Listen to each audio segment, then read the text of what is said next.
This video is going to give you some help with solving for x and y intercepts algebraically. So let's look at the first problem. So the first thing that you have to remember is when finding the x-intercept, that is where the graph crosses the x-axis. The only time the graph can touch the x-axis is when y is 0. So everywhere I see a y in my equation, I'm going to replace it with 0 and solve. So 2 times 0 goes to 0, and I'm left with 3x is equal to 36. Divide both sides of my equation by 3, and I get x is equal to 12. Okay, now remember that although this is the value of my x-intercept, this is a coordinate in the coordinate plane, so I have to write it as such. So that is 12, 0. The y-intercept, we know that we can solve this equation for y, and that constant out there will be our y-intercept. When we're talking about finding it algebraically, we mean specifically being able to find that and know that x is 0 when we are talking about a y-intercept.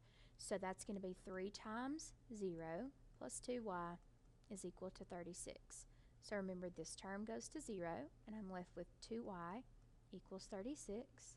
Divide both sides of my equation by 2, and I get that y is equal to 18. Okay, remember again, we're talking about an actual coordinate in the plane, so this would be when x is 0, y is 18, meaning that's where it touches the y-axis. Okay, so it doesn't matter whether the equation is in standard form, y equals mx plus b, or not even in a form at all. The algebra is still the same, so that if I want to find the x-intercept, I'm going to let y be 0. Okay, so I'm going to have 5x is equal to 15 minus 4 times 0. Remember, this term goes to 0, so I'm left with 5x is equal to 15. Divide both sides of my equation by 5, and I get that x is 3. Again, don't forget to write this as an ordered pair, because that is what it is. So when x is 3, y is 0. Again, the form does not matter to find the y-intercept. So when it touches the y-axis is when x is 0. So I have 5 times 0 is equal to 15 minus 4y. So this term goes to 0. It doesn't disappear. It goes to 0 equals 15 minus 4y.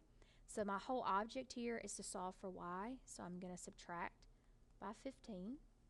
So I have negative 15 is equal to negative 4y. Negative 4 is multiplying, so I'm going to divide both sides by negative 4. So I have y is equal to, two negatives make a positive, 15 over 4. And again, that is the ordered pair. When x is 0, y is 15 over 4. Please leave it in fraction form. I don't want to get into a mess about